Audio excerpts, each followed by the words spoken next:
જય જય શ્રી ગોકુલેશ. વૈષ્ણવ સત્સંગમાં ગઈકાલે આપણે જોયું કે પૂતના રાક્ષસી ગોકુલમાં પ્રવેશ કરતા પહેલા સુંદર સ્ત્રીનું રૂપ ધારણ કરે છે. અનેક પ્રકારના આભૂષણો ધારણ કરે છે. પોતાનું રાક્ષસી રૂપ માયાથી અદૃશ્ય કરી દીધું છે. ગોકુલમાં પ્રવેશ કર્યો છે. હવે નંદ ભવનમાં પ્રવેશ કરી રહી છે પૂતના. જે ગોપો નંદરાયજીએ નંદ ભવનના રક્ષણ માટે મૂકેલા હતા, એ બધા ગોપોનું મન આ સુંદરી સ્ત્રીએ હરી લીધું છે. હવે મહાપ્રભુજી સુભદ્રીજીમાં બતાવ્યું છે કે વ્રજના નાના નાના સેન્ટરોમાં રહેનારા આ બધા ગોપો વિવેકહીન હોય છે. એમને જ્યારે જવાબદારી સોંપવામાં આવી છે કે ધ્યાન રાખવાનું, છતાંય અજાણી સ્ત્રી, સુંદર સ્ત્રી દેખીને કોઈ મોટા ઘરની હોય એવું લાગ્યું એમને, પણ અજાણી હતી, કોઈ પૂછપરછ કર્યા વગર અંદર જવા દે છે. હવે આ મહાપ્રભુજીએ અહીંયા પુરુષોત્તમ સહસ્ત્ર નામ એક નામ પ્રકટ કર્યું છે, અહીંયાથી સુંદરી હૃદયાનંદો. તો આ સુંદરી કેવી છે? બધાના હૃદયમાં આનંદ ઉત્પન્ન કરે. હા, શું સુંદર સ્ત્રી છે, હવે તો જિંદગીમાં જોઈ નથી કે છે. એટલે ગોપોનું મન હરાઈ ગયું. ગોપોએ એને એન્ટ્રી આપી દીધી, જાઓ જાઓ બેન, કશો વાંધો નથી, જાઓ. હવે ગોપીજનોની પાસે આવ્યા. ગોપીજનોએ જોયું તો એના હાથમાં તો સુંદર કમળ હતું. અંબોજ કરેલો શબ્દનો પ્રયોગ થયો છે. સુંદર કમળ હતું. અને ગોપીજનોને થયું કે ઓહો, સાક્ષાત લક્ષ્મીજી હાથમાં કમળ લઈ પોતાના પતિના દર્શન કરવા માટે પધાર્યા છે. એટલે ગોપીજનો પણ અંજાઈ ગયા. એટલું કે ગોપોની ભાવ જુદો હતો, ગોપોનો થોડો કામ ભાવ હતો, કારણ કે આવી સુંદર સ્ત્રી જોઈ નથી. અને ગોપીજનોનો જે ભાવ હતો એ લક્ષ્મીજીનો ભાવ હતો. બંનેનો ભાવમાં ફરક છે, પણ બંનેની ક્રિયા સરખી છે કે બંને કોઈ પૂછપરછ કર્યા વગર એમના અંદર જવા દીધા. હવે અંદર ગયા પછી શું થાય છે એ આપણે પછી જોઈએ છીએ. પહેલાં આપણે એક આ પૂતના મોક્ષનું એક કીર્તન શ્રવણ કરી લઈએ. અને મેં કહ્યું ને કે આપણી આ બાળલીલાઓ શરૂ થઈ ગઈ છે અને આપણા અસખાઓએ મન ભરીને બાળલીલાનું ગાન કર્યું છે. આપણે રોજ કંઈક ને કંઈક બાળલીલાનું શ્રવણ કરતા રહીશું. देखो यह विपरीत भई, देखो यह विपरीत भई, अद्भुत रूप नारीक आई, कपट हेत क्यों सहे दई, देखो यह विपरीत भई, कान्हले जसुमती को राते रुचि करी कंठ लगाए, तब वह देह धरी जो जन लो श्याम रहे लपटाई, देखो यह विपरीत भई, बड़े भाग्य है नंद महर के, बड़ भागिन नंद रानी, सूर्य श्याम उर ऊपर उबरे, यह सब घर घर जानी, देखो यह विपरीत भई, देखो यह विपरीत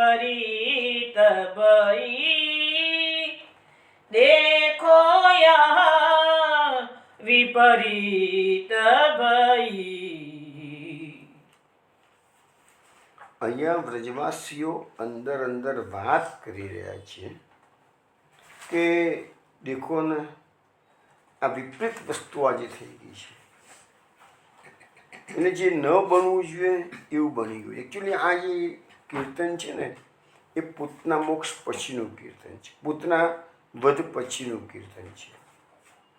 હવે અહીંયા શું કહેવા માગે છે કે વ્રજવાસીઓ અંદર અંદર વાત કરે છે, અદ્ભુત રૂપ નારી એક અહીં આજે તો કે છે કેવો બનાવ બની ગયો કે છે. સારું ના સમજીએ એવું થઈ ગયું કે શું થયું તો કે એક નારી સ્ત્રી હતી અજાની, એ અદ્ભુત રૂપ ધારણ કરીને આવી હતી કે છે, અને કપટ હેત ક્યો સહે નહીં. હવે એને એવું કપટ રૂપ ધારણ કર્યું તો આપણને તો કોઈને ખ્યાલ ના આવે કે છે, પણ ભગવાન શું કરે આવું સહન કરતા હશે કે છે. ભગવાનને બ્લેમ કરે છે યાર વ્રજવાસીઓ. કાને લે જસુમતી કોરાતે રુચિ કરી કંઠ લગાઈ. એ સ્ત્રીએ આવીને શું કર્યું, જશોદાજીની ગોદમાંથી કનૈયો લઈ લીધો રમાડવા માટે અને પોતાના કંઠે ગળે વળગાડ્યું કે છે. એને કે છે જશોદાજી તો અમે ભોળા હતા એટલે એમને ખ્યાલ આવ્યો નહીં કે આ સુંદરીજી આવી છે કેવી છે કે છે. તબ દેહ ધરી જોજન લો શ્યામ રહે લપટાઈ. આમાં આ કીર્તનમાં બહુ ટૂંકામાં બધું નિરૂપણ સુરદાસજીએ કર્યું છે કે છે. તો હવે એટલામાં તો કે છે એને કંઠે લગાવ્યો લાલાને, એટલે સ્તનપાન કરવા માટે લગાવ્યો એવું માની લેવાનું, અહીંયા લખ્યું નથી એવું સ્પષ્ટ, પણ કંઠે લગાવ્યો અને પછી કહે છે કે એને તો કહે છે એનું રાક્ષસી રૂપ પ્રકટ કર્યું, એટલે જોજન લોબુ એનો દેહ ધરી લીધો અને શ્યામ તો કનૈયો તેને લપટાઈ ગયો બરાબરનો કે છે. હવે વ્રજવાસીઓ આગળ કહે છે, ન બડે ભાગ્ય હે નંદ મહર કે બડ ભાગી નંદ રાણી. અરે આવી રાક્ષસી જોજન લોબી એના શરીર પર કનૈયો લપટાઈ ગયેલો હતો તો બચી ગયો.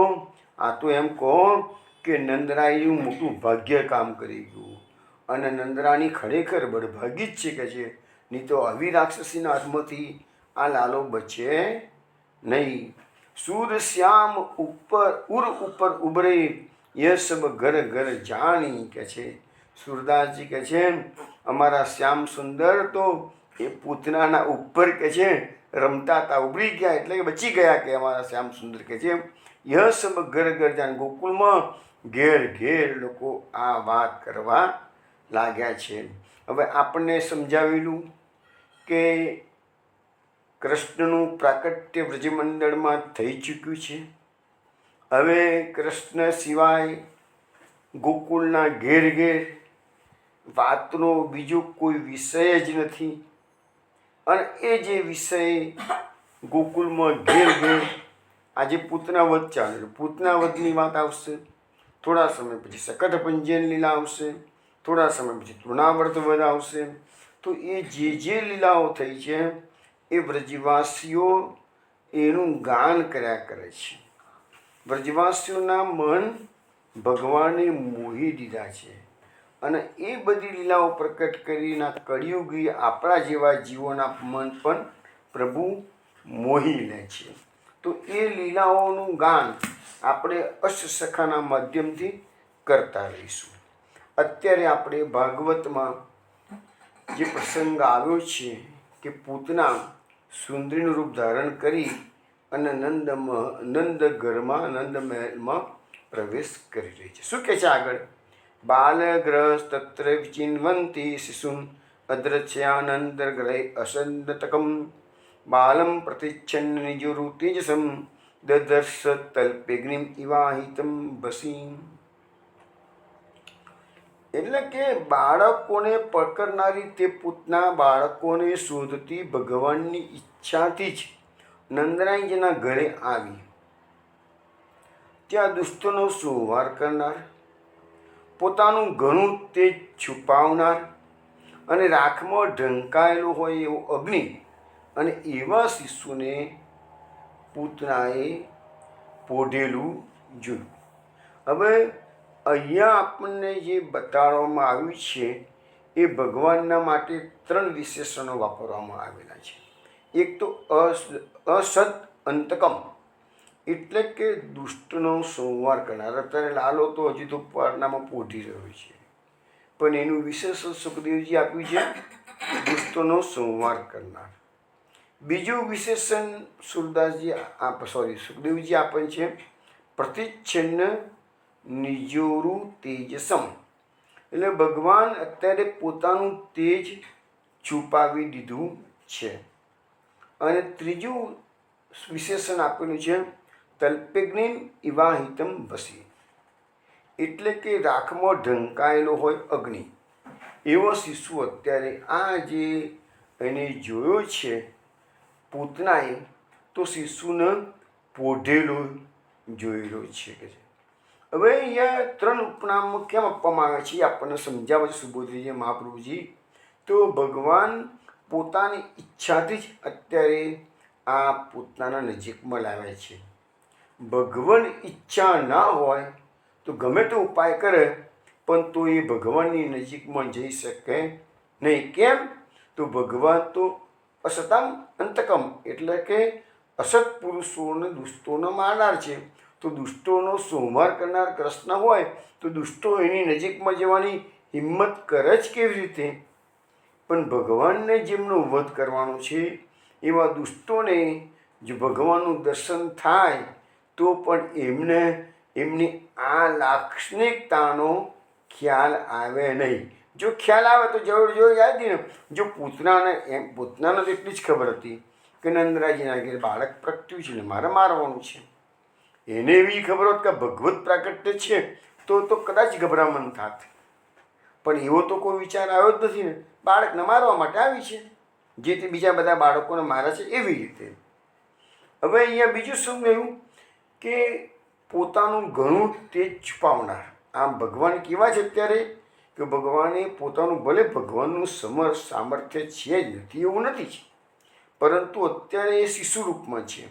એટલે પોતાનું તેજને જે વૈષ્ણવી તેજ છે એ ઢાંકી દીધું છે. પણ અહીંયા એવું મહાપ્રભુ સુબોધજીમાં લખે છે કે જો ભગવાને પોતાનું તેજ ઢાંક્યું ના હોત તો પૂતના એના તેજથી અંજાઈને દાજી જાત, નજીક આવવાની હિંમત જ ના કરત. એટલે ભગવાને બધું તેજ ઢાંકી દીધું. હવે પૂરેપૂરું ઢાંક્યું નથી. જો પૂરેપૂરું ઢાંકી દીધું હોય તો પછી યશોદાજીને ડર લાગવા માંડે. એટલે ભગવાને જેટલું તેજ રાખવાથી એ પૂતના પોતાની નજીક આવી શકે એટલું તેજ રાખ્યું છે અને બાકીનું ઢાંકી દીધું છે. એટલે ભગવાને પૂરેપૂરું પોતાની ભગવત્તા અત્યારે પ્રકટ નથી કરેલી, પણ થોડીક કરેલી છે. એમ કે હવે રાખમાં ઢંકાયેલો હોય અગ્નિ એવી વાત અહીંયા કરી. એના માટે મહાપ્રભુજી સમજાવે છે, જે અગ્નિહોત્રી બ્રહ્મનો હોય છે એમના ઘરમાં અગ્નિ પ્રગટેલો હોય કાયમ માટે, અને રાખમાં ઢંકાયેલો રાખે છે. હવે એ અગ્નિ બીજાનો નાશ કરી શકે તો પોતાનાથી ઉત્પન્ન થયેલી રાખનો નાશ નથી કરતો. રાખની ઉપર અગ્નિ ઢંકાઈ જાય એટલે અગ્નિનું તેજ બધું છુપાઈ જાય કે છે. તો એવી રીતે અગ્નિનું તેજ જેવી રીતે રાખથી છુપાઈ જાય છે એવી રીતે કૃષ્ણએ પોતાનું તેજ છુપાવીને રાખેલું છે. એટલે જ્યાં સુધી પૂતના ભગવાનને મારવાની પોતાની પ્રવૃત્તિ શરૂ નહીં કરે ત્યાં સુધી ભગવાન પૂતનાને પીડા કરશે નહીં. પૂતના એટલે આ તો એક વસ્તુ છે કે જેનું મૃત્યુ નજીક આવેલું છે ને એને પોતાને ખ્યાલ આવતો જ નથી કે હું આ કાર્ય કરું છું તેનાથી મારું મૃત્યુને હું સામે ચાલીને આમંત્રણ આપું છું. આપણે કંસના કેસમાં આગળ આવશે જ કે ભગવાન નંદરાયજીના ઘરે 11 વર્ષ સુધી ઉછરીને મોટા થયા. હવે કંસને મરવાનો સમય થયો તો નારદજીને કંસને કીધું કે તને ખબર પડે છે પેલા નંદરાજીના ઘેર 2 છોરા છે ને એ તારો કાળ છે કે જે વસુદેવજીના છોકરા છે. તો હવે જેમ ચાલતું તું એમ ચાલવા દીધું હોત તો કદાચ હજુ બી કંસને વધારે 2-4 મહિના કે 2-4 વર્ષ વધારે જીવવાનો મોકો મળતો, પણ કંસનો સમય થઈ ગયો હતો. એટલે કંસે જ સામે ચાલીને અક્રૂરજીને કીધું કે પેલા છોકરાને લઈ આવો કે છે. આપણે અહીંયા કહે છે કે ધનુષ યજ્ઞ કરીએ તેના બાને એને લઈ આવો કે છે.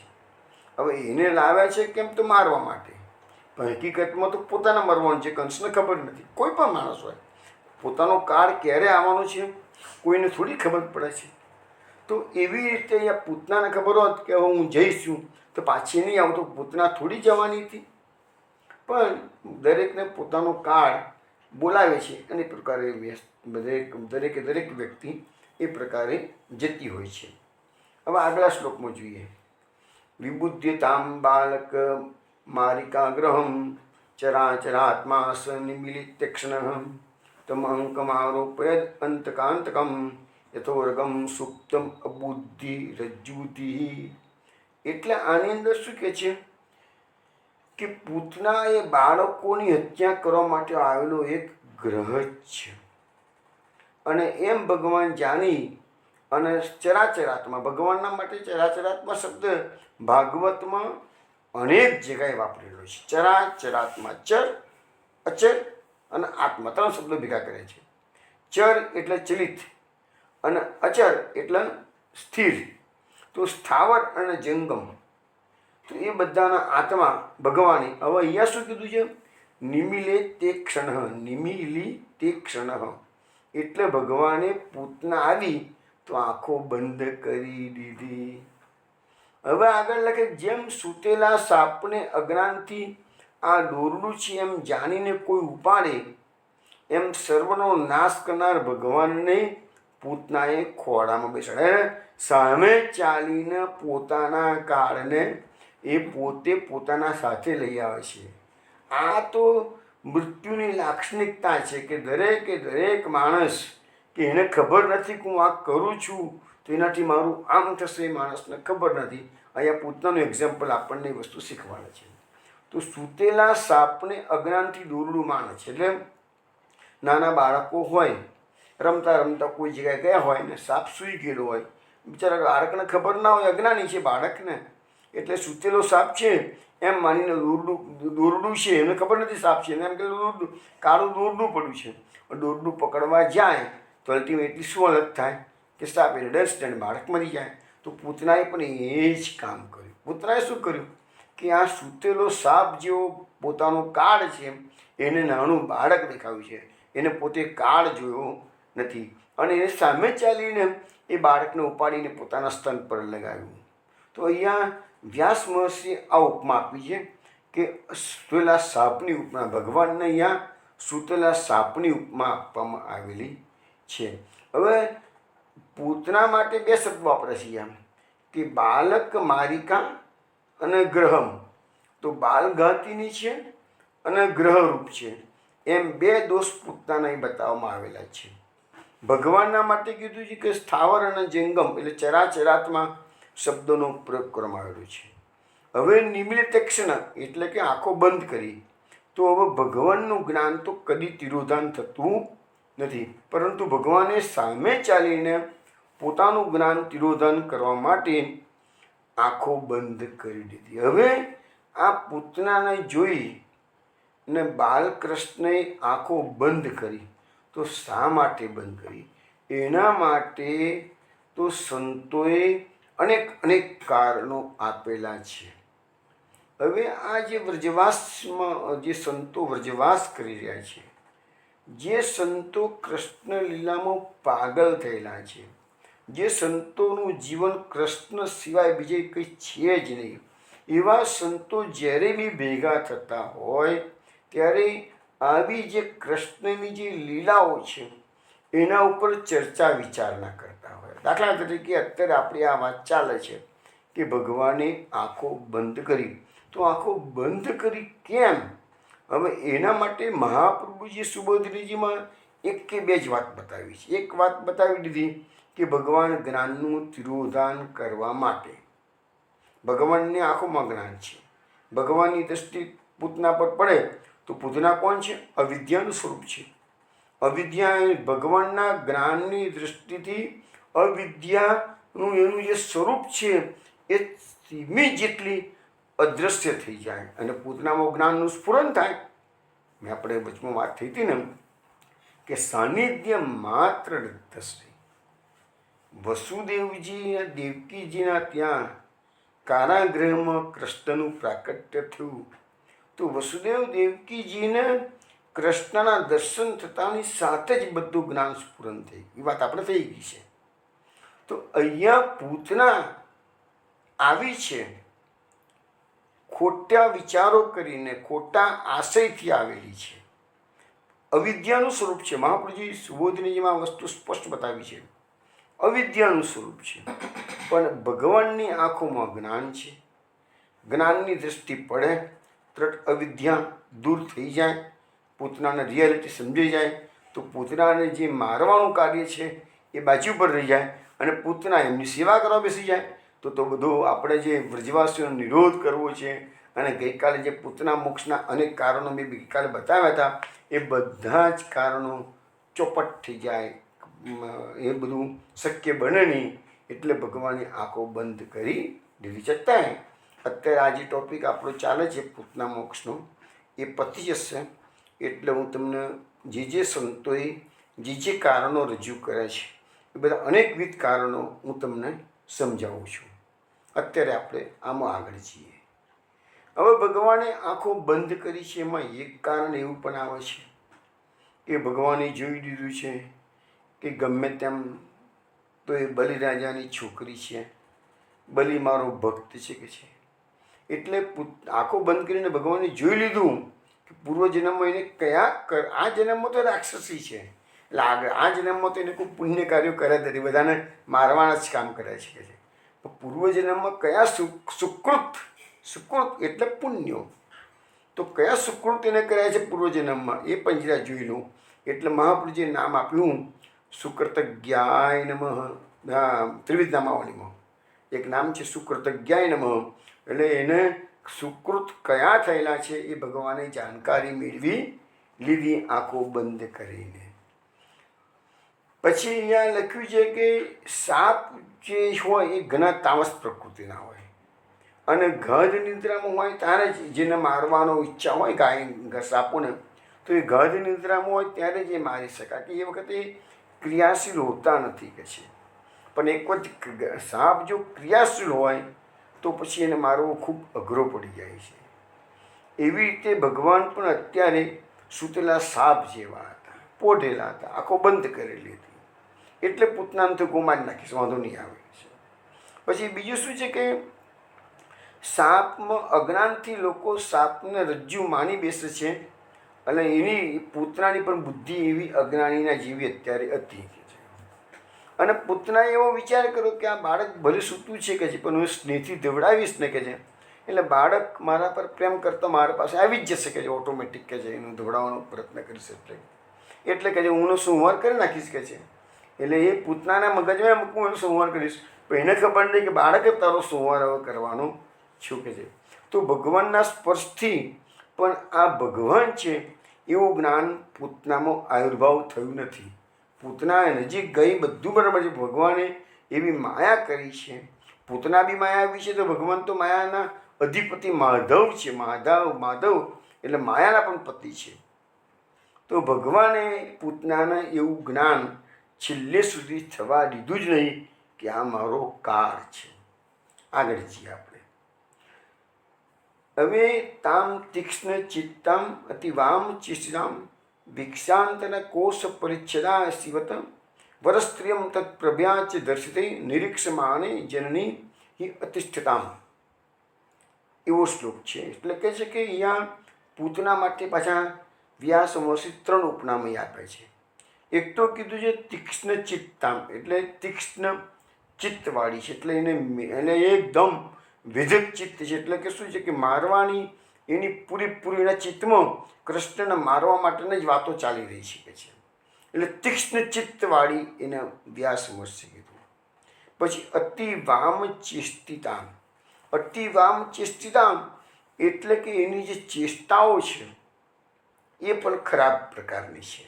એટલે કે લવું, સ્તન પર લગાવવું, તો એ બહારની પ્રક્રિયા. એટલે અહીંયા મહાપ્રભુજી સમજાવે છે કે તીક્ષ્ણ ચિત્તામ એટલે એનાથી વ્યાસ મહર્ષિ અંદરના દોષો બતાવી રહ્યા છે. અતિવામ ચેષ્ટિતામ એટલે બહારની એની જે વર્તણૂક છે એની વાત છે. એટલે બહારના દોષોનું નિરૂપણ કરવામાં આવેલું છે કે છે. અને પછી ત્રીજું વિશેષણ આપ્યું છે વ્યાસ મહર્ષિએ કે મ્યાનમાં છુપાયેલી તલવાર જેવી. હવે કોઈ જગ્યાએ મ્યાનમાં તલવાર છુપાયેલી હોય તો એ તલવાર કેટલી તીક્ષ્ણ છે કે તલવાર બુઠ્ઠી છે કે કેવી છે, એ કોઈ બહારથી તમે એને બહુ તો તમે મ્યાન જુઓ તો મ્યાન પરથી અંદરની તલવારનું વર્ણન તમે કરી શકો નહીં કે અંદાજ પણ લગાવી શકો નહીં. એવી રીતે અત્યારે પૂતના એ સુંદરીનું રૂપ ધારણ કરીને આવેલી છે. એટલે એનું જે અસલ રૂપ જે રાક્ષસીનું છે એનું કોઈ અનુમાન કરી શકે તેમ નથી કે છે. હવે આવી ઉત્તમ સ્ત્રી પૂતનાને જોઈને એના તેજથી અંજાઈ ગયા. કોણ અંજાઈ ગયું? યશોદાજી અને રોહિણીજી. અને એને જોતાં જ ઊભા રહી ગયા. હવે એના ઘરમાં અજાની સ્ત્રી આવી છે નંદ મહેલમાં, તો હવે બહાર તો પેલા ગોપો અને ગોપીઓ હતા, એને બી અંજાઈ ગયા, કશું કર્યું નહીં. હવે યશોદાજી અને રોહિણીજી પાસે આ અજાની સ્ત્રી આવી છે, પણ દેખાય છે કેવી? ઉત્તમ સ્ત્રી જેવી દેખાય છે. એટલે એમ કે મોટા કોઈ ઘરની વહુ હોય એવી દેખાય છે. એટલે એનાથી યશોદાજી અને રોહિણીજી એના પ્રભાવથી અંજાઈ ગયા છે કે છે. હવે એ લખ્યું છે કે કદાચ યશોદા મહાપ્રભુજી સુબોધરીજીમાં લખે છે. અહીંયા તો ભાગવતમાં તો એવું લખેલું છે કે યશોદાજી અને રોહિણીજી તો એને જોતાં આભા જ બની ગયા છે, એટલે કોઈ એક્શન લીધી જ નથી. તો મહાપ્રભુજી સુબોધરીજીમાં લખે છે કે યશોદાજી અને રોહિણીજીએ કોઈ એટલા માટે એક્શન ના લીધી કે એમને લાગ્યું કે ભાઈ આ અજાની સ્ત્રી છે કે છે, પણ હવે એનાથી મારા બાળકને બચ્ચા, કદાચ એમને ડર લાગ્યો પણ હોય, માની લો કદાચ, તો પણ એમના મનમાં એવું થયું કે મારા બાળકને બચાવવું હોય, પણ આ મોટા મોટા ગોપો છે તેને અંદર છે તો ગોકુળ ગયેલા છે, ઘરમાં તો કોઈ છે નહીં કે છે, તો પછી આ બધા ગોપોને ઘરમાં આવા કેવી રીતે દેવાય? એટલે એ પણ એમને કે છે કંઈ એક્શન ન લીધી અને ગોપોને વાત ના કરી કે ભાઈ અજાની સ્ત્રી આવી છે. અને બીજી વસ્તુ એ છે કે અજાની સ્ત્રી અગાડી કે છે ગોપોનું કદાચ જોર ચાલે, પણ સ્ત્રીઓનું જોર તો ચાલવાનું જ નથી અજાની સ્ત્રી અગાડી કે છે, એટલે પણ એમને ગોપીઓને ખબર ના પડી. આ એક જાતનું તર્ક મહાપ્રભુજીએ સુબોધરીજીમાં રજૂ કર્યું છે.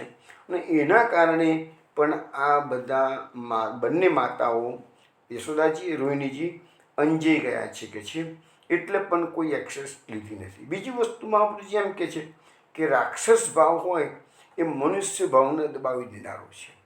એ તો ગઈકાલે બી મેં કીધું ને કે આસુર વૃત્તિઓ હંમેશા દેવી વૃત્તિઓ પર વિજય પ્રાપ્ત કરતી. ભગવાનની સૃષ્ટિ જે પ્રકારની બનાવેલી છે, અને એટલે જ આ દૈવી જીવો એ મહાપ્રભુજીનું પ્રાકટ્ય દૈવી જીવોનો ઉદ્ધાર કરવાનું છે.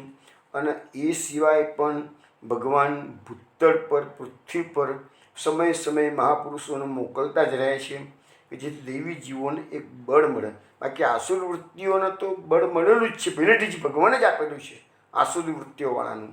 અને આસુર વૃત્તિઓ હંમેશા સત્પુરુષોને હેરાન જ કરતી હોય છે. અને એટલે તો આ ભગવદ્ માર્ગની વેલ્યુ છે. જેને શરણાગતિનો માર્ગ અપનાવ્યો છે એના આસુરી વડ કામ કરતું નથી. એની આપણે ગઈકાલે ઘણી વાતો કરી છે. આગળનો શ્લોક જોઈએ. હવે ગોર પૂતનાએ શિશુને ખોડામાં લઈને ખૂબ દબાવી, પચી ન શકે એવું વીર્યવાળું ક્રૂર સ્તન તેને આપ્યું. હવે પૂતના ઘરમાં આવી ગઈ, યશોદાજી રોહિણી જે કોઈ એક્શન લીધી નહીં.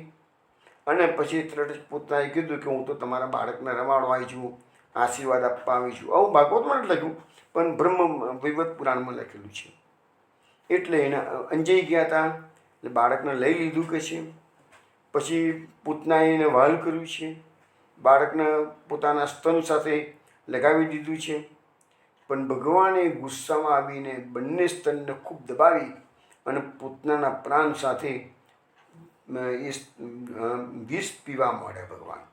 તો અહીંયા મહાપ્રભુજી આપણને પાછું નામ આપી દીધું છે પૂતના સુપય પાતા. તો પૈપાન અત્યારે ભગવાન મજેથી પૂતનાનું પૈપાન કરી રહ્યા છે કે છે. હવે લખે છે અહીંયા મહાપ્રભુજી સુબોધરીમાં કે ભગવાને પોતાના સર્વ ધર્મો અત્યારે અપ્રકટ રાખ્યા છે. ત્યારે પૂતનાએ સ્તન આપ્યું છે. જો ભગવાનના ધર્મો પ્રકટ હોત તો પૂતના એમને સ્તન આપવાની હિંમત જ ના કરત અને એમના ધર્મો જોઈને કદાચ ભાગી જાત કે છે. હવે લખ્યું છે કે બાળક સ્તનપાન કરે એ માટેને લાડ કરવા માટે ખોળામાં ઉપાડી અને પછી સ્તન આપે. એટલે ભગવાનને થોડા લાડ લડાયા લાગે છે.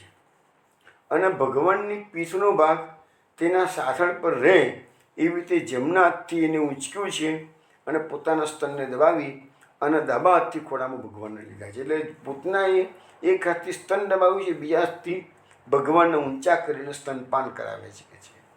હવે આ જે ક્રિયા થઈ છે ને પૂતનાના સ્તનપાનની, એમાં અને પછી તરત જ ભગવાને સ્તનના ચૂસવાની જોડે જોડે પ્રાણને પણ ચૂસી લીધા છે. પણ એ ક્રિયામાં મહાપ્રભુજી એવું સમજાવે છે કે પૂતનાનો વધ ભગવાને 6 કારણથી કર્યો છે. એની વાત સુબોધનીજીમાં બતાવી છે, એ તમને સમજાવું. કારણ કે ભગવાનના 6 ગુણ છે: ઐશ્વર્ય, વીર્ય, યશ, શ્રી, જ્ઞાન ને વૈરાગ્ય.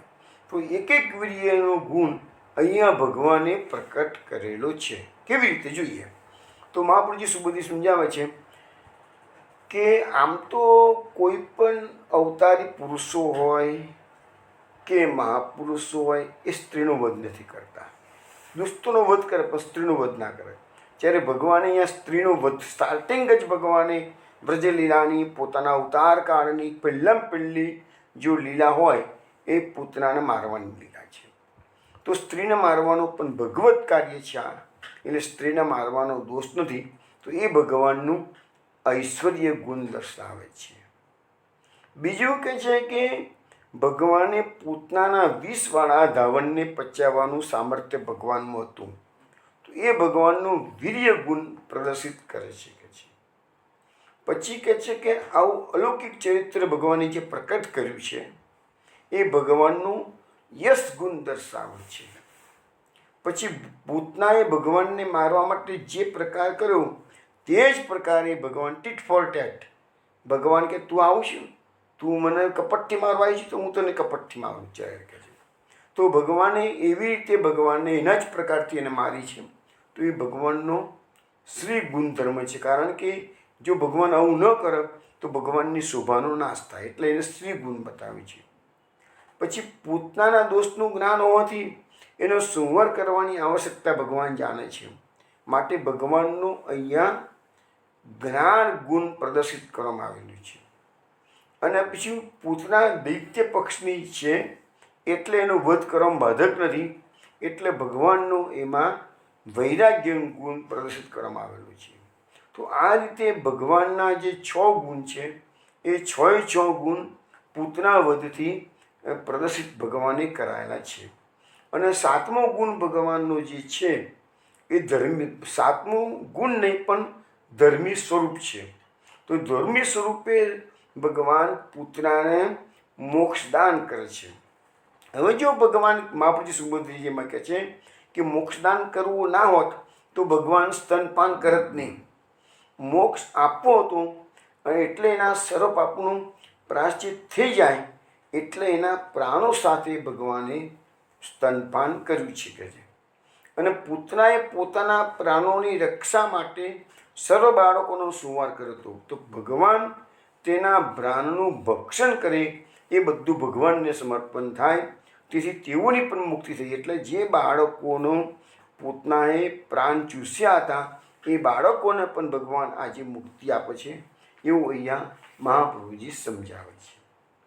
હવે પૂતનાના પ્રાણ ભગવાને ચૂસવા મળ્યા. શું થાય છે? સામુંચ મુંચાલમ ઇતિ પ્રભાસિની નિષ્પીડ્યમાનાખિલ જીવ બર્વણી વિવૃત્ત નેત્રે ચરણો ભુજો મું પ્રસ્વિન્ન ગાત્રા ક્ષિપતિરુદ. ભગવાને જ્યારે સ્તનપાન કરતાં પૂતનાના પ્રાણ ચૂસવા મળ્યા ત્યારે પૂતનાના શરીરના મર્મ ભાગોમાં પીડા થવા લાગી. કારણ કે ધીરે ધીરે ધીરે ધીરે પ્રાણ ચૂસી રહ્યા છે, એટલે એના શરીરમાંથી બધી જગ્યાએ જે પંચ પ્રાણ છે બધા ધીરે ધીરે ધીરે ખેંચાઈ રહ્યા છે. એટલે એના મર્મ સ્થાનોમાં પીડા થવા લાગી. એટલે પૂતનાએ કહ્યું કે મુંચ મુંચ અલમ, મૂકી દે, બસ કર, બસ બસ બસ બસ એમ કરીને પૂતના પોકાર કરવા, મૂકી દે. અહીંયા મહાપુરુષો સમજાવે છે મુંચ મુંચ એમ 2 વખત પૂતના બોલી છે. તો 2 વખત કેમ બોલી છે કે છે? તો મુંચ મુંચ એટલે કે મને છોડી દે. તો એટલા માટે કે મને આ લોકમાંથી પણ મુક્તિ અપાવ અને પરલોકમાંથી પણ મુક્તિ અપાવ. હવે આવો જ કિસ્સો આપણે પાછો દ્રૌપદી અશ્વત્થામાને જ્યારે અર્જુન મારવા તૈયાર થયો છે ત્યારે દ્રૌપદીએ પણ અર્જુનને કહ્યું છે કે મુંચ મુંચ બ્રાહ્મણો નિત્રામ ગુરુ. તો આ બ્રાહ્મણને તમે મારશો નહીં, એ આપણા બધાનો ગુરુ છે. તો એમાં પણ બે શબ્દો વાપરે છે, મુંચ મુંચ. અહીંયા બી મુંચ મુંચ એટલે એને છોડી દો, છોડી મૂકો એમ. તો એ છોડી દે કીધું છે કે છે. બસ કર, પછી અલમ એટલે કે બસ બહુ થઈ ગયું કે છે એમ બૂમો પાડવા લાગી, હાથ પગ પછાડવા લાગી, એની આંખો ફાટી ગઈ, શરીરના અંગે અંગમાં પસીનો વળી ગયો, પસીનો થઈ ગયો અને પૂતના પછી છેવટે મોટેથી રડવા લાગી કે છે. હવે કે છે અહીંયા મહાપ્રભુજી સમજાવે છે કે પૂતનાએ ભગવાનને સ્તનપાન કરાવવાનો નિશ્ચય પહેલાં કર્યો હતો, પણ ભગવાને જ્યારે એને પીડા કરી ત્યારે એને ભગવાનના સ્વરૂપને ઓળખી નથી શકી કે છે. અને મૂકી દે બસ કરી એમ 3 વખત 3 વચન બોલી શકે છે. હવે લખ્યું છે કે લૌકિકમાં પણ કોઈ માતા બાળકને સ્તનપાન કરાવતી હોય અને સ્તનમાં પીડા થાય તો એ પણ કે છે મૂકી દે કે છે. અને પછી બાળકનું પેટ ભરાઈ ગયું માતાને લાગે તો કે બસ કર કે છે. અને બાળકને પોતાની બુદ્ધિથી પોતાનું પેટ ભરાયું છે એની ખબર પડતી નથી, માતા જ સમજી જાય છે કે મારા બાળકનું પેટ ભરાઈ ગયેલું છે કે છે. એટલે લૌકિક રીતે મહાપુરુષે સુબોધનીજીમાં સમજાવ્યું છે કે છે. હવે પૂતનાએ જે બાળકોના પ્રાણ ચૂસ્યા હતા તેમને પોતાના જીવના મર્મસ્થાનમાં રાખેલા. પૂતનાએ બધા બાળકોના પ્રાણ ચૂસીને મર્મસ્થાનમાં રાખેલા એવું કહે છે મહાપુરુષજી. તો ભગવાને તેઓને પોતાની અંદર લાવવા માટે પૂતનાના સ્તન દબાવી અને પીડા કરી એવો અર્થ અહીંયા અભિપ્રેત કરવામાં આવ્યો છે. અને બાળકોના પ્રાણ હરણ કરવાની આજ્ઞા પૂતનાને કંસે આપી હતી, પરંતુ આમાં નિમિત્ત તો ભગવાન જ હતા, તેથી તેઓનો પોતાનામાં પ્રવેશ કરાવવો જરૂરી હતો. હવે બાળકોના જે પ્રાણ ચૂસી ગયા હતા એ બધાને પોતાનામાં સ્થિતિ કરી અને ભગવાન એ બાળકોને બાળલીલાના રસનો અનુભવ કરવા માગે છે. અને એટલે હવે પછીના પ્રસંગમાં મુખ દ્વારા ભગવાન માટી ખવડાવશે પોતાના મુખને, અને એ રીતે કહે છે કે એ બધા બાળકોનો વ્રજરાસનો અનુભવ કરાવશે કે છે. ભગવાન એ વખતે બોલશે, નામ બક્ષિતવાન અંબ, હે માં મેં માટી ખાધી નથી. તો ભગવાનનું વચન સત્ય છે. ભગવાને માટી આ બધા પ્રાણ જે ચૂસાઈ ગયા છે એ બાળકોને ખવડાવી છે. એટલે ભગવાને કીધું છે કે મેં માટી ખાધી નથી કે છે. તો આ રીતે પૂતનાએ મારેલા બાળકો પૂતનાના હૃદયમાં હતા, અને એટલે જ પૂતનાનું વક્ષસ્થળ એ ભગવાનની કેળાને યોગ્ય હતું કે છે. હવે કહે છે કે તો આપણે જોયું કે બધું એને હાથ પગ પછાડવા લાગી, આંખો ફાટી ગઈ, રડવા લાગી છે, પસીનો વળી ગયો છે. હવે આવી રીતે પૂતનાનો અંત સમય આવી ગયો. અંત સમયે પૂતનાના મુખમાંથી જે અતિ ગંભીર વેગમાન અવાજ નીકળ્યો. હવે એ પૂતનાને ખબર પડી ગઈ કે હવે મારો અંતિમ સમય આવ્યો છે. અંતિમ સમયે તો રાક્ષસી હવે એનું જે અસલ રૂપ હતું એ રૂપ એને પ્રકટ કરી દીધું અને રાક્ષસીએ ત્રાણ પાડવા મળી. એટલે અતિ ગંભીર વેગથી મોટો અવાજ નીકળ્યો. અવાજ કેવો નીકળ્યો? તો પર્વતો સહિત પૃથ્વી, ગ્રહો સહિત આકાશ બધું ચલાયમાન થઈ ગયું કે છે. પાતાળ અને દિશાઓમાં પડઘા પડવા લાગ્યા અને વ્રજવાસીઓને એવું થયું કે વજ્રપાત થયું છે. એમાં ભયથી મનુષ્યો પૃથ્વી પર પડી ગયા. આજે આપણા ત્યાં પણ તમે જુઓ છો, જ્યારે ધરતીકંપ થાય છે ત્યારે એટલો હાહાકાર મચી જાય છે. તો લોકોને પછી જ્યારે જે કંઈ એવું થાય ત્યારે બચવા માટે જે કંઈ ઉપાયો કરવા પડે એ બધા ઉપાયો કરવા બેસી જતા હોય છે. પછી જંગલમાં કોઈ હિંસક પશુ આવે ત્યારે એવું સમજાવવામાં આવેલું હોય છે કે હિંસક પશુ જ્યારે આવે અને તમારો કોઈ ઉપાય ના હોય તાના મરદા જેવું શરીર કરીને પડી રહે તો હિંસક પશુને એવું લાગે તો મરી ગયેલો છે.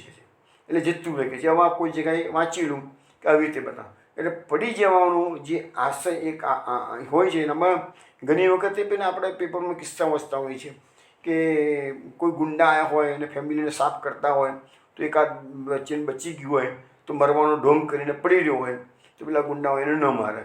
તો અહીંયા પણ એ જ વસ્તુ બતાવવામાં આવી છે કે વજ્રપાત થયો છે એટલે બધા વ્રજવાસીઓ મને ભય લાગ્યો એટલે બધા પૃથ્વી પર આડા સૂઈ ગયા કે છે, એવો અર્થ કર્યો છે.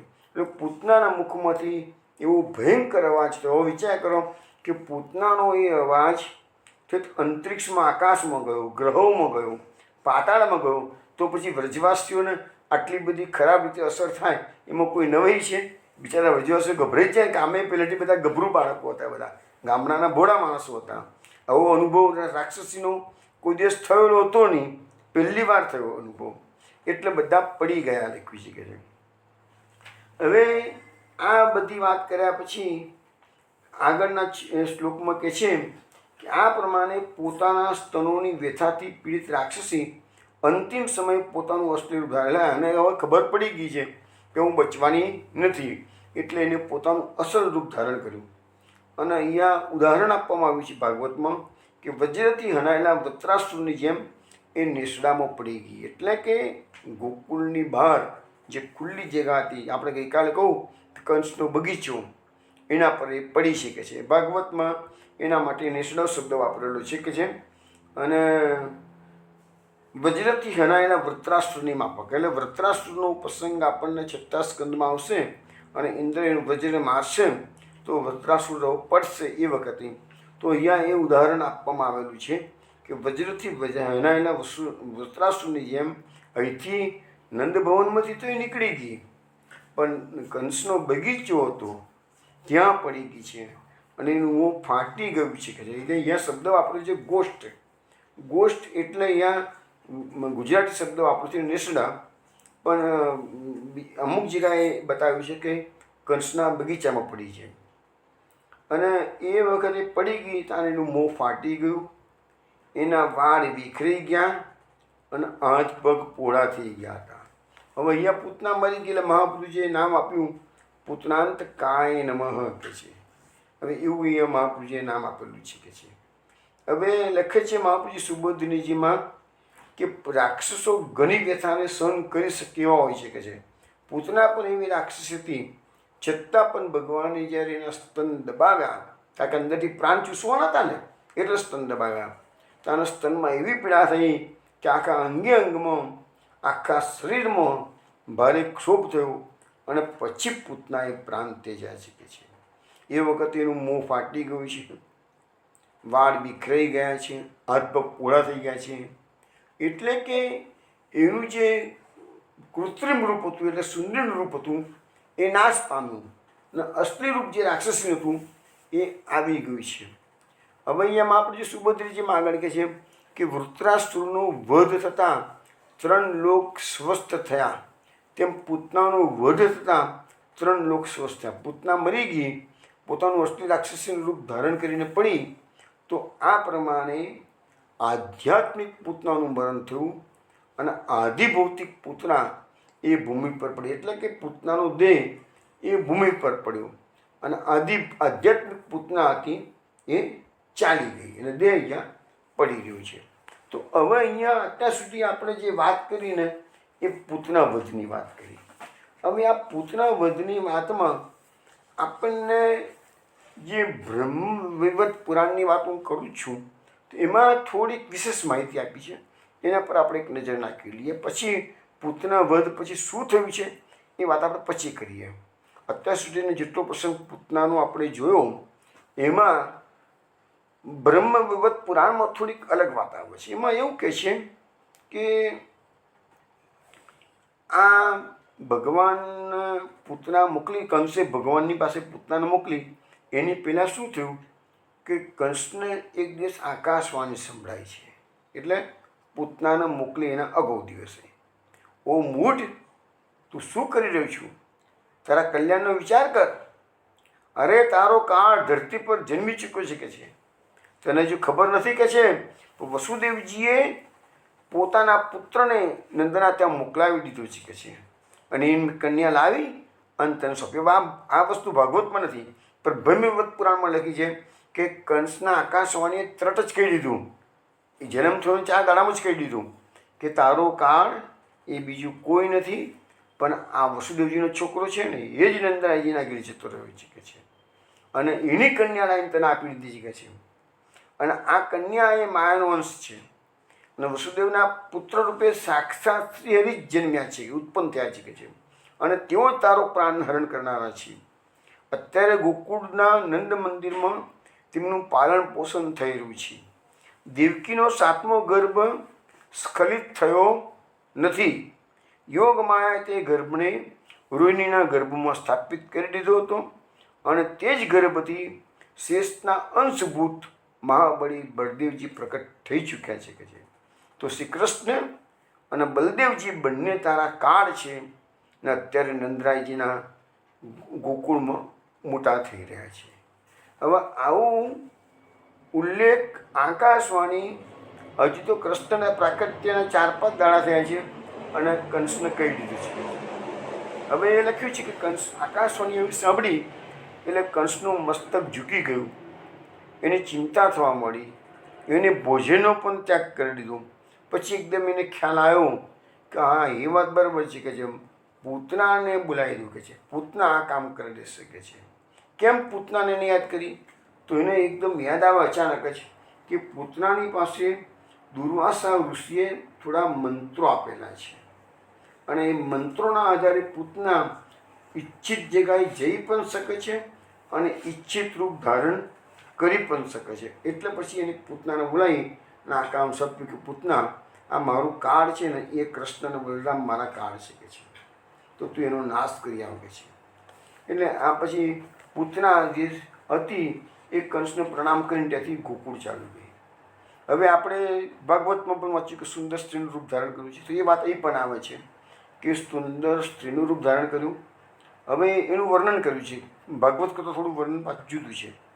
એની અંગકાંતિ તપાવેલા સુવર્ણ જેવી હતી, અનેક પ્રકારના આભૂષણોથી વિભૂષિત હતી, મસ્તક પર માલતીની માળાથી અલંકૃત કેશપાશ ધારણ કર્યા હતા, લલાટમાં કસ્તુરની બિંદુથી યુક્ત સિંદૂરની રેખા શોભી હતી, પગમાં નુપુર અને કમરમાં કંદોરાનો મધુર ઝનકાર થઈ રહ્યો હતો. એટલે આ અહીંયા પૂતનાનું જે શોભાનું વર્ણન છે ને, સુંદરી તરીકે એના જે શણગારનું એનું વર્ણન ભાગવત કરતાં થોડું જુદું છે. અહીંયા માલતી બતાવી છે, પહેલાં મોગરો બતાવ્યું છે, એ બંનેમાં ફરક છે. હવે બ્રજમાં પૂતના પહોંચી ગઈ અને નંદ ભવન પર એને દૃષ્ટિપાત કર્યું છે. હવે તમને કહું, અહીંયા બ્રહ્મ વૈવર્ત પુરાણની અંદર નંદરાયજીના મહેલનું બહુ સુંદર વર્ણન છે. આમાં આવું વર્ણન તમને ભાગવતમાં પણ નહીં અને અસખાના કોઈ પદોમાં. હજુ તમે બી જેટલા વૈષ્ણવ આના સારા ઇન્ટરેસ્ટેડ અભ્યાસુ હશો, તમે લોકો પણ કોઈ પણ જગ્યાએ નંદ ભવનની જે ભવ્યતા છે એનું વર્ણન કોઈ જગ્યાએ છે. આ ખાલી મેં પણ અત્યારે આ બ્રહ્મ વૈવર્ત પુરાણમાં તમને હું શ્રવણ કરાવું છું જ, પણ એ જગ્યાએ એ સિવાય મેં પણ નંદ ભવનની કેટલું સુંદર નંદ ભવન છે એવું વર્ણન કોઈ જગ્યાએ મેં વાંચ્યું નથી. ખાલી આ એક જ જગ્યાએ આ વસ્તુ મળે. જમણા જેવું તારે શ્રવણ કરાવું લખ્યું છે કે એ નંદ ભવન કેવું છે, તો તે નંદ ભવન દુર્લંઘ્યમ અને ઊંડી ખાઈઓથી આવૃત. ચારે બાજુ ઊંડી ખાઈઓ, રાજા માજાના મેલ હોય તો ચારે બાજુ ઊંડી ઊંડી ખાઈઓ હોય ને એવું કહે છે. પછી સાક્ષાત વિશ્વકર્માએ દિવ્ય પ્રસ્તરો દ્વારા તેનું નિર્માણ કર્યું હતું. એટલે બનાવનાર કોણ છે? તો વિશ્વકર્મા. પછી ઇન્દ્રનીલ, મરકટ અને પદ્મરાગ મણિઓથી તે ભવ્ય ભવનની અત્યંત શોભા થયેલી હતી. એટલે આ બધા જે દિવ્ય રત્નો છે એની વાત કરી છે. પછી સોનાના દિવ્ય કળશ અને ચિત્રિત શુભ્ર શિખર તે નંદ મંદિરની શોભા વધારનારા હતા કે છે. પછી 4 દ્વારોથી સારી રીતે અલંકૃત ગગનચુંબી કિલ્લો તે ભવનનું આભૂષણ હતું. તેમાં લોખંડના મોટા મોટા બારણા લગાવેલા હતા. દ્વાર પર દ્વારપાલ પેરો ભરી રહ્યા હતા. તે પરમ સુંદર અને રમણીય ભવન સુંદરી ગોપાંગનાઓથી ભરચક હતું. પછી મોતી, માણેક, પારસમણી અને રત્ન વગેરે વૈભવોથી ભરચક તે ભવ્ય ભવનમાં સુવર્ણમય પાત્ર અને ઘડાઓ વિપુલ માત્રામાં દેખાતા હતા. પછી એ ભવનમાં કરોડો ગાયો તે ભવનના દ્વારની શોભા વધારી રહી હતી. પછી લાખો ગોપ કિંકર એટલે ગોપો, એમના જે કિંકર એટલે દાસ, નંદરાયજીના ત્યાં બધા લાખો ગોપો દાસો વિદ્યમાન હતા અને જેમનું ભરણ પોષણ નંદ ભવનથી જ થતું હતું. વિભિન્ન કાર્યો કરવા માટે વ્યસ્ત હજારો દાસીઓ તે ભવનની શોભા વધારી રહી હતી. હવે એવા આ સુંદર નંદ ભવનમાં આ સુંદરી પૂતનાએ અત્યંત મનોહર વેશ ધારણ કરીને મંદ મંદ મુસ્કાનની છટા સાથે નંદાલયમાં પ્રવેશ કર્યો. તે મહેલમાં પ્રવેશ કરતી જોઈને તેની ગોપીઓએ તેનો બહુ આદર ગયો. જો મેં કહ્યું ભાગવતો પણ આવવાના છે. ગોપીઓએ સુંદરીનો પ્રવેશને વધાવ્યો છે, તો અહીંયા પણ આદર કરવી શકે છે. એને વિચારવા લાગી છે કેમ આદર કર્યો છે, તો લખ્યું છે આ તો સાક્ષાત લક્ષ્મીજી છે અથવા તો દુર્ગા દેવી હોય કે છે, તો સાક્ષાત શ્રી કૃષ્ણ દર્શન કરવા માટે પધારી છે. આવી રીતે ગોપીઓ અને ગોપોએ તેને પ્રણામ કર્યા. કોઈ મતાગરની બહુ છે તો સાક્ષાત તો કોઈ દેવી છે એમ માનીને બધા એને પ્રણામ કર્યા. કુશળ સમાચાર પૂછ્યા. તેને બેસવા માટે સિંહાસન આપ્યું. પગ ધોવા માટે જળ અર્પિત કર્યું. પૂતનાએ પણ ગોપ બાળકોના કુશળ મંગળ પૂછ્યા અને તે સુંદરી પ્રસન્ન વદને તે સિંહાસન પર જઈને બેસી ગઈ. તેને બહુ જ આદરપૂર્વક ગોપીઓએ આપેલું પાદ્મજળ ગ્રહણ કર્યું અને પછી ગોપીઓએ પૂછ્યું કે સ્વામીની, હવે ગોપીઓ બધું સત્કાર કર્યો. પછી કહે સ્વામીની આપ કોણ છો, કે છે આપ ક્યાં રહો છો, આપનું નામ શું છે, આપ એ શા પ્રયોજનથી પધાર્યા છો. આટલી બધી વિનય વિવેકપૂર્વક ગોપીઓએ એની સાથે વાત કરી છે. ત્યારે આ ગોપીઓની વાતો સાંભળી અને તે સુંદરી એટલે કે પૂતના મધુરવાણીમાં બોલે છે, હું મથુરામાં રહેનારી ગોપી છું, હું બ્રાહ્મણની પત્ની છું અને મેં મંગળ સમાચાર સાંભળ્યા કે વૃદ્ધાવસ્થામાં નંદરાયજીના ત્યાં પુત્રનો પ્રાકટ થયું છે. તો હું સાંભળીને એને જોવા માટે અને એને અભિષ્ટ આશીર્વાદ આપવા માટે હું અહીંયા જલ્દી આવી ગઈ કે છે. તમે જલ્દી નંદનંદનને અહીંયા લઈ આવો કે છે. હવે હું એને જોઈ આશીર્વાદ આપી અને હું મારા ઘરે પાછી ચાલી જઈશ. તો બ્રાહ્મણીનું આ વચન એટલું મધુરતાથી એને કહ્યું કે યશોદાજીનું હૃદય હર્ષથી ખીલી ઉઠ્યું. તેમને પુત્રને લઈ આવ્યા. પુત્રની પાસે બ્રાહ્મણીને પ્રણામ, એટલે બ્રાહ્મણીનું સ્વરૂપ ધારણ કર્યું ને એટલે બ્રાહ્મણી પાસે એને પ્રણામ કરાવડાયા પુત્રને. પછી બ્રાહ્મણીને ખોળામાં આશીર્વાદ લેવા માટે બ્રાહ્મણીના ખોળામાં બ્રાહ્મણી એટલે પૂતના, એના ખોળામાં પુત્રને આપી દીધો અને ખોળામાં લઈને પૂતનાએ વારંવાર તેના મુખ પર ચુંબન કર્યું. સુખપૂર્વક બેસીને હરિના મુખમાં તેને પોતાનો સ્તન આપી દીધો અને સાથે સાથે તે બોલી, ગોપ સુંદરી એટલે યશોદાજીને કહે છે, તમારો સુંદર બાળક અત્યંત અદ્ભુત છે. આ ગુણોનો સાક્ષાત ભગવાન નારાયણ જેવો જ છે કે છે. પણ શ્રી કૃષ્ણ ભગવાન તો બધું સમજતા હતા. તે વિષથી ભરેલા સ્તનને પીને તેની છાતી પર બેઠા બેઠા હસવા લાગ્યા. તેમને તે વિષ મિશ્રિત દૂધને સુધા સમાન માનીને પૂતનાના પ્રાણોની સાથે તે પી દીધું અને પૂતનાએ પ્રાણોની સાથે જ બાળકને ત્યાગી દીધો અને તે પ્રાણોનો ત્યાગ કરીને પૃથ્વી પર પડી ગઈ. પણ હવે તેનો આકાર અને મુખ વિકરાળ દેખાવા લાગ્યું અને તે ઉત્તાન મુખે પડી રહી હતી. એટલે ત્યાંથી ઉડી ગઈ છે. અહીંયા ભાગવા અહીંયા નથી લખ્યું પણ ત્યાંથી ઉઠી ગઈ છે, પણ અહીંયા જ એ પડી ગઈ છે કે છે, એવું અહીંયા બતાવવામાં આવે છે. હવે આપણે જે થોડી વાર પહેલાં જોયું ને, તો ભગવાને આંખો બંધ કરી એના માટે અનેક સંતો મહાત્માઓએ અનેક થિયરીઓ રજૂ કરી છે. એ આપણે થોડીક જોઈ લઈએ કે છે. પહેલી થિયરી તો આપણા મહાપ્રભુજી સુબોધરીજીમાં આપ્યું છે કે પૂતના એ અવિદ્યાનું સ્વરૂપ છે. શ્રી કૃષ્ણ ભગવાને વિચાર્યું કે મારી દ્રષ્ટિની સામે તો અવિદ્યા ટકી શકશે નહીં કે છે, તો પછી મારે લીલા કરવાની કેવી રીતે, એટલે ભગવાને નેત્રો બંધ કર્યા. બીજું કારણ આપ્યું છે કે પૂતના બાળઘાતીની છે, તો એ પવિત્ર બાળકોને પણ લઈ જાય છે. આવું જઘન્ય કૃત્ય કરનારી દુષ્ટ સ્ત્રીનું મોઢું મારે જોવું નથી, એટલે ભગવાને એવું વિચારીને આંખો બંધ કરી દીધી.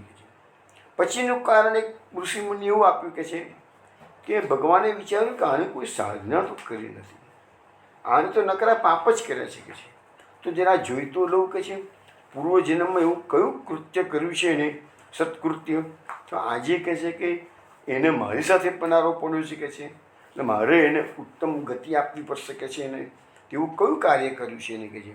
એટલે એને ભગવાને નેત્ર બંધ કરીને જોઈ લીધું, ઓ આ તો બલિરાજાની પુત્રી છે કે છે. એટલે તો મહાપુરુષજી આના પરથી નામ પાડ્યું સુકૃતજ્ઞાય નમઃ.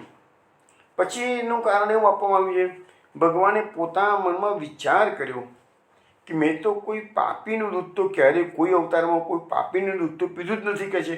મેં તો ભગવાને તો અનેક અવતારો લીધા છે, કોઈ અવતારમાં આવો મોકો નથી મળ્યો કોઈ પાપીની દૂધ મારે પીવું પડે કે છે. તો હવે કહે છે કંઈ વાંધો નહીં કે છે, હવે જે બની ગયું છે કે છે. તો જેમ લોકો આંખો બંધ કરીને કડવી દવા પી લે છે, તો પછી કહે છે હું પણ આજે કહે છે કડવો ડોઝ પી લઉં છું. એટલે ભગવાને આંખો બંધ કરી દીધી કે છે. પછી બીજું એમ કહે છે કે ભગવાનના ઉદરમાં તો આખું બ્રહ્માંડ સમાયેલું છે. તો બ્રહ્માંડના જીવો બધા ગભરાઈ ગયા કે આ શ્યામ સુંદર જો અત્યારે પૂતનાનું વિષ હળાહળ વિષ પી લે શકે છે, તો પછી કે અમારે ઉદરમાં રહેતા બધા જીવોને એ વિષ પીવાનો વારો આવશે ને કે છે. એટલે બધા ગભરાવા મળ્યા. એટલે ભગવાને આંખો બંધ કરીને ઈશારો કરીને પેલા જીવોને સમજાવીએ, ચિંતા ના કરો, હું તમારા સુધી વિષના આવવા દઈશ નહીં કે છે. પછી એક સંતે એવો વિચાર કર્યો કે ભગવાન એવું કહે છે યાર હું તો એવું ગોકુળમાં વિચારીને આવ્યો હતો કે નંદ યશોદાજીના ઘેર જઈશું, રોજ ગોપીઓ મને માખણ મિશ્રી ખવડાવશે કે છે. પણ આ તો સારું કે છે, હજી તો માખણ મિશ્રી તો આવ્યા નથી અને એ પહેલાં તો કે વિષ પીવાનો અવસર આવ્યો છે કે છે. એટલે ભગવાને આંખો બંધ કરી શંકર ભગવાનને બોલાયા છે, ભાઈ આ તમારું કામ છે, મારું કામ નથી, હું તો માખણ મિશ્રી ખાવાવાળો છું કે છે. વિષ પીવાનો અધિકાર, વિષ પીવાની હેબિટ તો તમારે જ કે છે. સમુદ્ર મંથન વખતે તમે જ બધાને હેલ્પ કરી હતી કે છે. તો આજે મને મારું કામ કરો અને આ વિષ તમે પી જાઓ કે છે.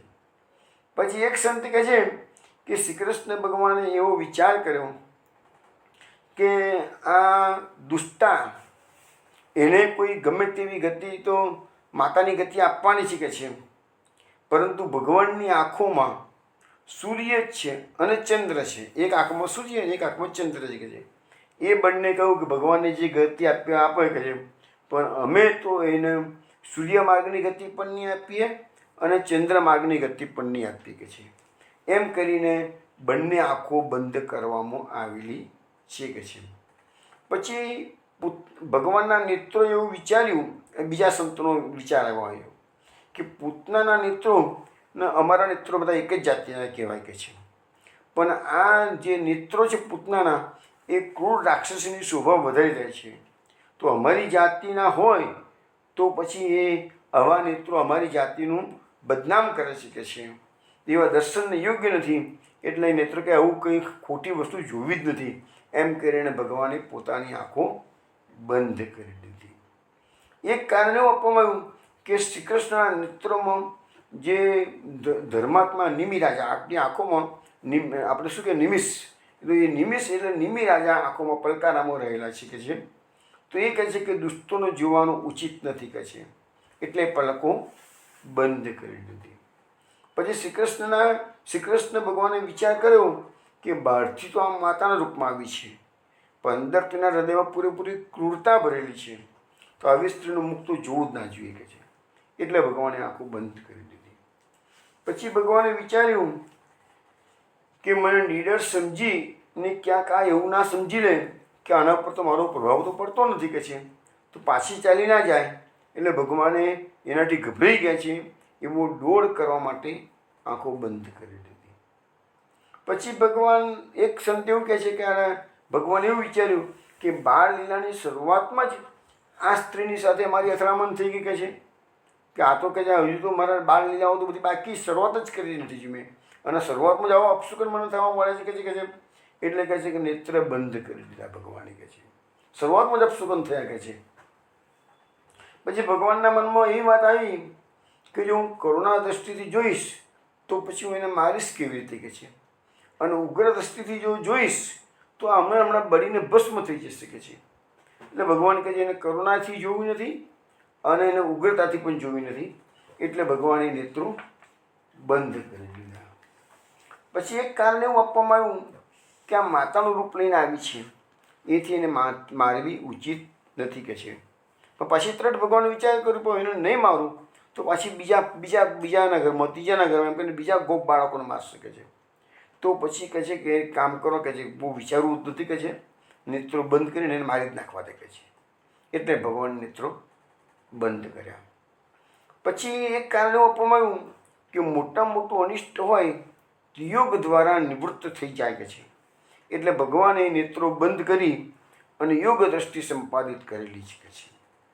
પછી એક કારણ એવું આપવામાં આવ્યું કે પૂતના એવો નિશ્ચય કરી નાખી કે હું બ્રજના બધા બાળકોને મારી નાખીશ, કે છે. બાળકોને શોધતી તે ભગવાનની લીલા શક્તિની પ્રેરણાથી નંદાલયમાં આવી ગઈ. હવે ભગવાને વિચાર્યું કે મારા ભક્તનું અહિત કરવાની વાત તો દૂર રહી, પણ મારા ભક્તનું અહિત થાય એવું જે વિચાર છે તે દુષ્ટનું તો મારે મોઢું પણ જોવું નથી. એટલે ભગવાને આવી દુષ્ટાનું મોઢું ન જોવા માટે આંખો બંધ કરી. પછી એક કારણ એવું આપવામાં આવ્યું કે પૂતના તેના વિકરાળ રૂપને છુપાવીને રાક્ષસી માયા દ્વારા સુંદર સ્ત્રી બનીને આવી છે. અને ભગવાનની દૃષ્ટિ જો પડી જાય તો એ માયાનું એનો અસર નાબૂદ થઈ જાય અને અસલ વિકરાળ રૂપ આવી જાય. અને અસલ વિકરાળ રૂપ જો નંદાલયમાં આવી જાય તો જશોદા માતા ગભરાઈ જાય. અને જશોદા માતા ગભરાઈ જાય અને ક્યાંક જશોદા માતાના પ્રાણ છૂટી જાય, કે છે. એટલે ભગવાન કહે છે કે એના કરતાં એને જોવી જ નથી, એટલે એનું વિકરાળ રૂપ આવે નહીં, કે છે.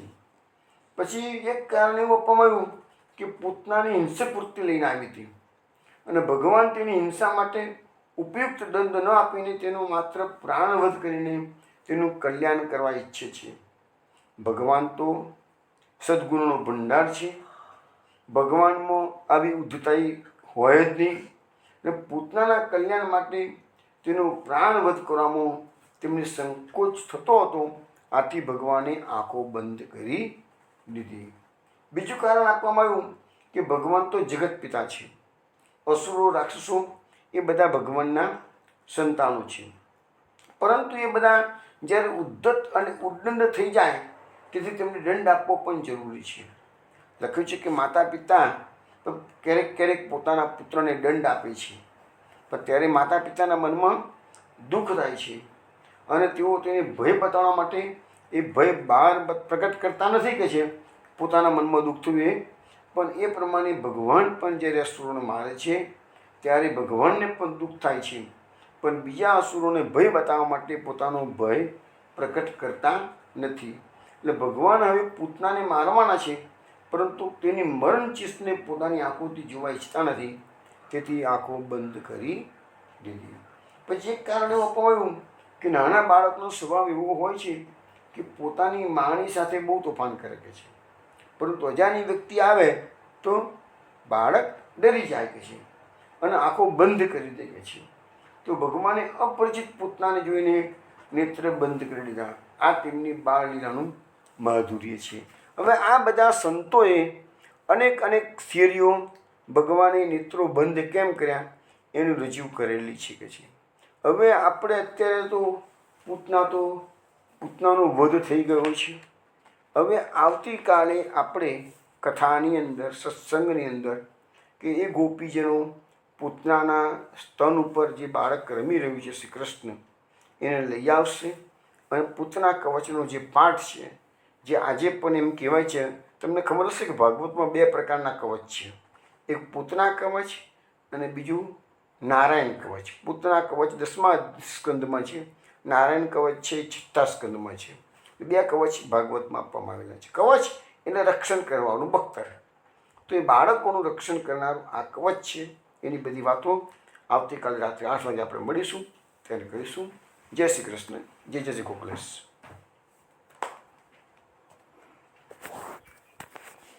જય જય શ્રી ગોકુલેશ.